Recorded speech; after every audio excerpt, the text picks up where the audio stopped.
All right, welcome to the Truth Seekers Path. I'm here with Dr. Vladimir Goldstein. He's a pleasure to talk with. It's connecting with you in New York, Mr. Goldstein. Should I call you Mr. or Doctor? You have so many, you've been to Ivy League schools, you've studied in Russia and in the US, you've got lots of degrees, you're published all over the place, you're very popular on the social media. How do I introduce you, Dr. Goldstein? Yeah, you can just, Vladimir Goldstein or Dr. Goldstein, and I am in Providence, Rhode Island. It's not New York. It's like one of the small historical states in the United States. It's about 200 miles north of New York. Okay, well, it's good to hear from you. We were just having a couple of words before. I wonder if we can go through that. The purpose of Truth Seekers Path is to hear your story because you've been identified, not just by me, but by thousands of other people online as someone who's visible, someone who's online, and someone who's got a presence on shows as well, on panels, on the news, different news channels. And you've got a valid opinion, you're an intellectual, and you've lived in different places. You have a deep understanding of literature, the classics, and modern culture as well from many different viewpoints. I'd like to get your perspective as a truth seeker, and I'm coming from an angle here to understand how you woke up and any messages you have for other people that are waking up. What's effective, what challenges you've had, what victories you've had. Let's just get started on the first wake up you've had, Dr. Goldstein. Well, the first wake up occurred, I would say, back in the Soviet Union. So I was, living there, was born there, going to a very good school. Eventually, I was accepted to the mathematical school in Moscow. And, I was sort of, doing my homework, schoolwork, like every other kid, falling in love with, classmates, thinking, being a little bit ambitious because I was relatively good at mathematics and literature.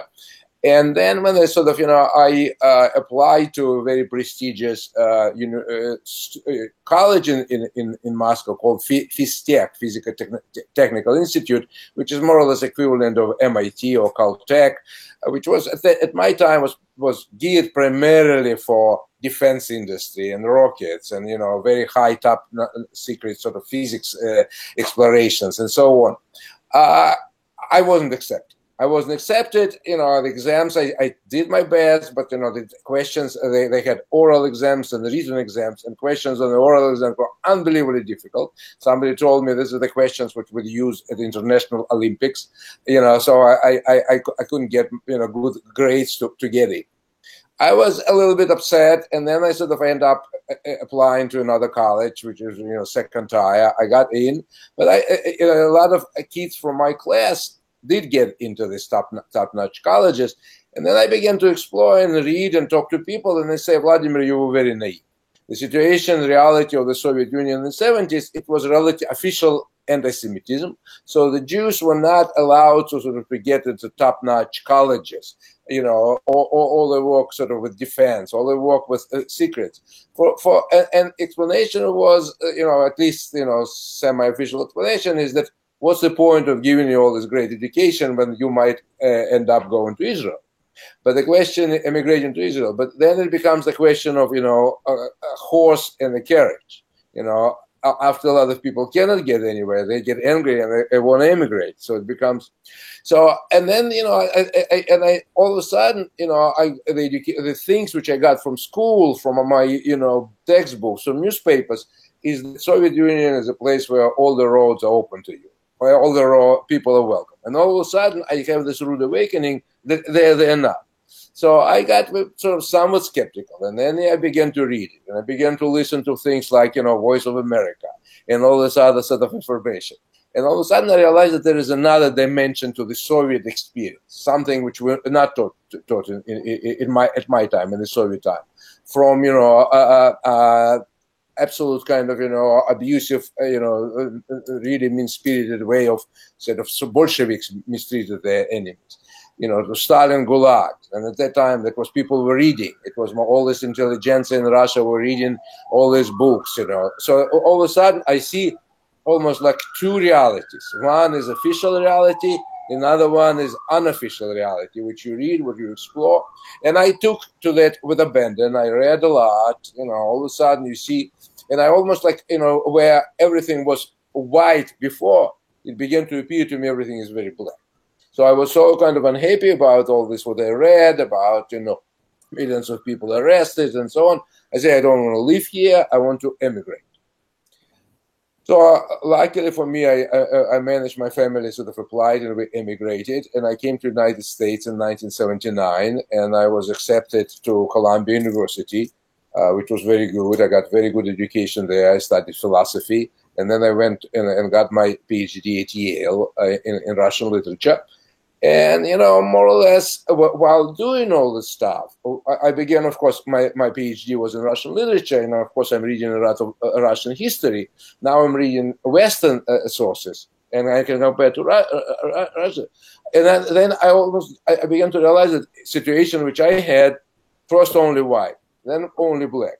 It's much more complex, that we have to learn, more and more. The more you know, the better it's for everyone.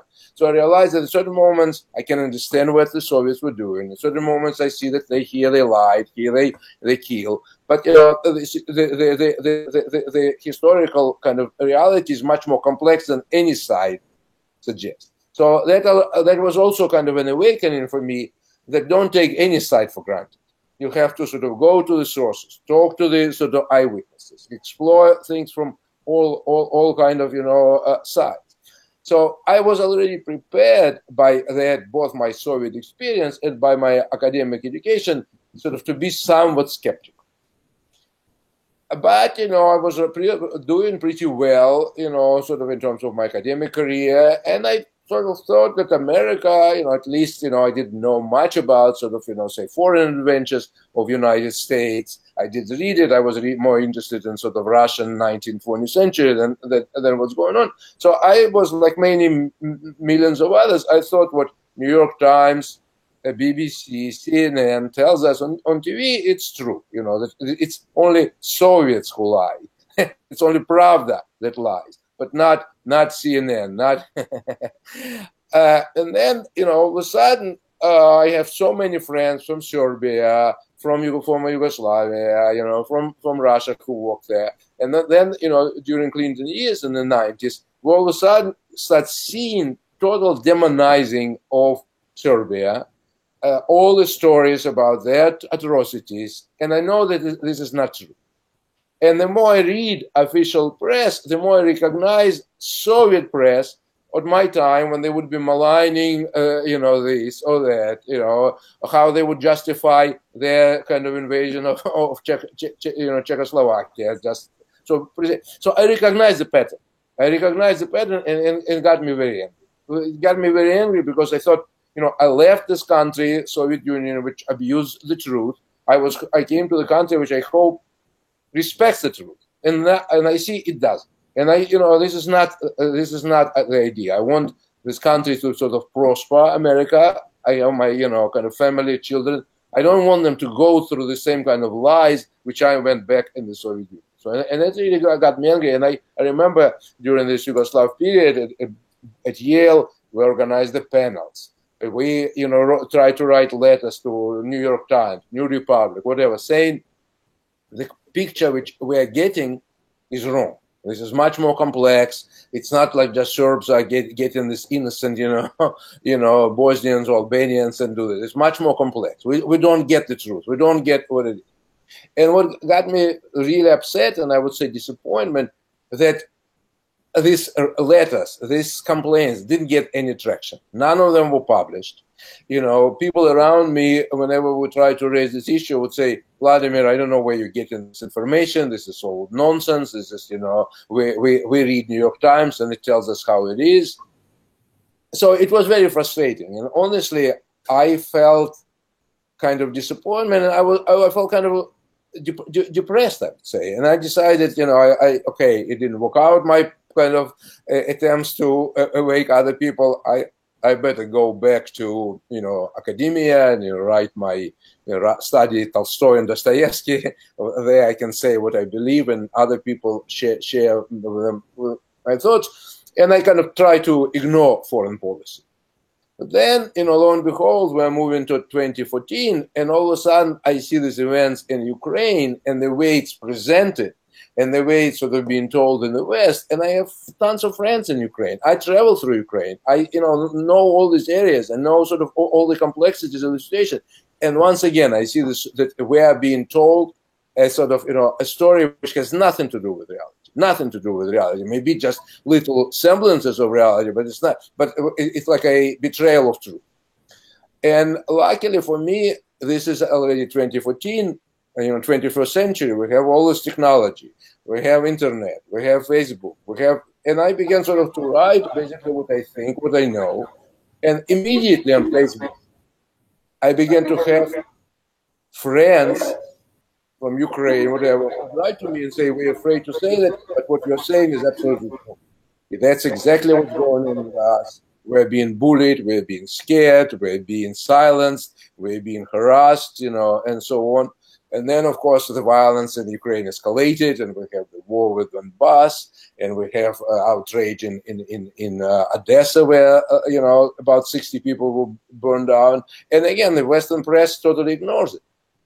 So, through this, my Facebook activity, I became friends with this editor, and luckily, at certain moment, somebody from Al Jazeera asked me to write something. I did, and I argued. And then I sort of, I submitted an article. Everything sort of you read about Ukraine was wrong to Forbes, and Forbes was very much interested to write something which goes against New York Times. So that's, in that sense, we should be grateful to the market forces. So they published that article, and got big response. And I sort of acquired a lot of like-minded people who sort of who understand what's going on, and they can be from all walks of life. They can be academics and specialists who really know that, or people who are very skeptical and recognize the pattern of Western imperialism and kind of pushing and expanding and fighting fake causes like support of democracy or something like that. So that was a situation which sort of made the whole thing much easier. Sort of, it's always good to have sort of comrade in arms, so to speak, people with whom you can talk and share. Several different wake-ups. That's fascinating, Vladimir, taking you across continents and through education system and into different cultures and through different wars. It looks like it's all being flared up, these things in wars or discrimination. So it's interesting you brought up the fact that you felt at home on the social media, that explosion of social media. Finally, you could get the word out, and this explosion has changed our tactics for waking ourselves and other people up and learning, but it hasn't changed the tactics of the globalists. They just keep running into the same wall even after their lies are more exposed now than ever. And I think the truth movement has attracted such a diverse crowd. I was surprised by that, and you just brought it up. It reminded me how interesting it is to see so many different people on my news feed saying exactly the same thing as me, having completely different education, background, culture, language, everything, age, everything. And I wonder what advice you have to this general group as far as like you becoming skeptic or moderating skepticism, because you've been through these different series of wake-ups. Could you impart some wisdom to us, Dr. Goldstein? I would say what's important is to be kind of, skeptical about your own skepticism, because what we know is that very frequently, and that's like, the government lies, there's a lot of official lies, but it doesn't mean the opposite of that necessarily true. And that's another reality. On the one hand, I meet a lot of sort of, like-minded people who sort of were skeptical, who see holes in official narratives, try to sort of to go and explore and establish the truth. On the other hand, there is other people who are attracted to that, who just basically say, all these Western governments are hijacked by Zionists, hijacked by Rothschild, or, they keep on seeing all this, how you call it, the conspiracies. there might be some real conspiracies, but there might be some fake conspiracies. So I would say what's fundamentally important is sort of to question yourself and to sort of not to go like, the opposite of a lie doesn't necessarily is the truth. It might be another lie. So sort of, we have to keep on sort of looking and searching, and that's why the more you read, the more friends, for example, I have, the more kind of sources I read, it's the better, because after all, that's what should unite us: the search for truth, rather than following of some kind of agenda. Because otherwise, how different are we from sort of official agenda? They push their line, and what we should start pushing our line. Even we don't know where it will take us. Well, if truth is going to be the mainstream, then we have to do exactly that, and not just be seen as another radical arm of the bipolar way that the world is run sometimes, with thesis, antithesis. So, what is your? If you can allow me to add, if we sort of start diverging from the search of truth, it will be very easy for official press to discredit us. Because, the minute you have some people who sort of come up with this, very antiquated ideas about Rothschilds, Khazars, whatever, then they would say, what kind of truth seekers are you when you're just bringing up all this kind of, sort of silly ideas which have been discredited a long time ago. So it's sort of, that's why we have to keep on always sort of, scrutinizing ourselves as well. Because that's the only way. When you sort of stand on the shoulders of truth, then nobody will challenge you. But if you stand on the shoulders of other fantasies and somebody else has other fantasies, then the official line would say, and they will dismiss us. Yeah, good point. How have you seen things change? Do you think the wake up is here? How about, for example, in the Ivy Leagues? You mentioned in the 90s, their mind was closed, their ears were closed to the voices of reason calling for a skeptical view of the official story that's going on in Yugoslavia. Has that changed tremendously with the story of Ukraine and Syria, or has it not changed very much? I don't think it changed very much. I think I would say the high time of skepticism was probably in the 60s, when indeed there were a fair amount of radical, professors who would push the envelope and teach students to question things. But since then, I think majority of the kids who go to these good schools, they want to succeed. And they know that to succeed is they have to be very open to the stimuli from their kind of peers and from their professors. So that conformism is more or less very much the order of the day. So I'm not sure things change now in comparison with the 90s. So, and plus, people just think, well, we need to get, career goal. I have a good friend in our town who was very much concerned during the war in Iraq, when Bush and Cheney started on fake kind of pretext, and he was going around our Ivy League University, Brown, and try to sort of talk to students and try to organize it, try to have teachings, and and he was actually very disgusted with his attitude, with the response that nobody cares. Just get lost. We're not interested. We're here to get A's, and we're here to get into investment bank or law school or medical school. So just don't bother us. So I don't think it's changed much, unfortunately. So the power of the industry, which is dependent on the war a lot, is influencing everything else that's related to that, from education all the way through Wall Street. Absolutely. I mean, but what I hope, and I think that's sort of, we shouldn't discredit the power of industry. I hope that businesses, whatever, they would realize that following false picture, which, State Department or whatever gives them, is actually bad for business. That is, they would realize that, we have to, accept Russia as an equal partner in play, and we have to trade, and we have to do all these things. And so, in fact, I would hope there will be a pressure from industry, give us the concrete, good story of what's going on there. That's what sort of they're trying to do. That's my colleague sort of needs to. Do you need it? Just 1 second. Can we stop? Oh, sorry. Just 1 second. I think this is my cord and that one's yours. Okay, yeah, you can get this. We can interview him as well. Yeah, let's have a little pause. Oh, okay. Sashi, you have to. I'm leaving. Yeah, I mean, yeah, what? Yeah, Stick around. Yeah, I don't want to be. No, I don't want to be on your way. No, I'm leaving now. I have to get on the road. All right. Good. Yeah. Hello. Hello. You're a busy man, Dr. Goldstein. So what's next? Do you have some schedule today? It's 2 p.m. there in Rhode Island. What are you planning to do next in the day? I have to write several recommendations to my students. That's okay. I have to push them. I have to push them into this industry. How free are you to speak your mind? You must have a lot of students that read your writings on social media. They must come up to you sometimes and say, Professor, can you explain this? Is there any time for that in your life? Honestly, what I teach is primarily, old stuff, 19th century, early 20th century, Soviet film. So I try to not to bring the current situations, because what's the point? So it's more or less those who are interested, they definitely read it.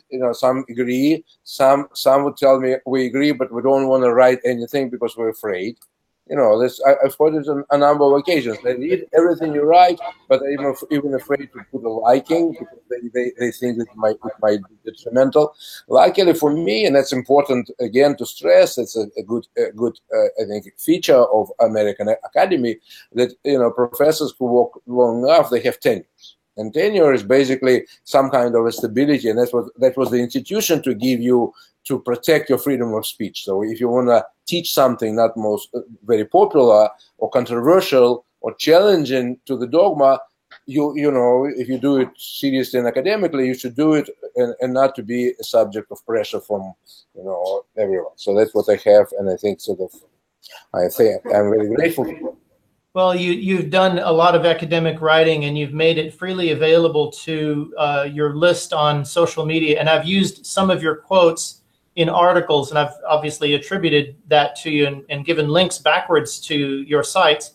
At the end of this video, or in the content of this video, I'll put links to your sites, and I'll confirm that. That'll be nice. Thank you. That'll be very good. Yeah. What is it? It must be so it's not difficult for you to raise issues that are a bit controversial because of the tenure sort of helps you. But there is a cultural thing, isn't there, sometimes, both in Soviet times and also in the U.S. culture. I know that I have family in the U.S., and I know that it can be very challenging to bring up things that look as if they're pointedly anti-Americanism, but actually it's just being honest about a situation that's taking place and the forces against at work in the situation. It's not so much anti-American as it is anti the people who have dominated the American systems of power. I agree with you. And luckily we have enough people who understand it, especially in academic circles. So, people know that what I'm saying is not mainstream. It might be going against it, but, they have enough sort of respect. And, I actually, in terms of Ukraine and Russia and, the foreign policy, it's not difficult. A lot of people say, okay, what was most controversial is, I have to admit that, I was hoping that President Trump will change the situation. He'll bring some fresh thinking. And in academia, in American academia, especially to praise Trump is a total taboo. So that's provoked much more anger among my friends and my take of criticism of State Department or foreign policy or Hillary or whatever. So it's an irony. That's ironic. So your support of your hope for a new president in Trump that the media hates, political establishment hated for some reason, that is more controversial than it is to be against the empire making wars around the world. Absolutely. It's somehow, Trump is, it's so much universally disliked, especially among particular groups, including this, academia. So yeah, he's the absolute persona non grata. Well, in case some people get a copy of this video and they don't see the links on the text, could you give just some information how people can easily find you if they're just watching the video, Dr. Goldstein?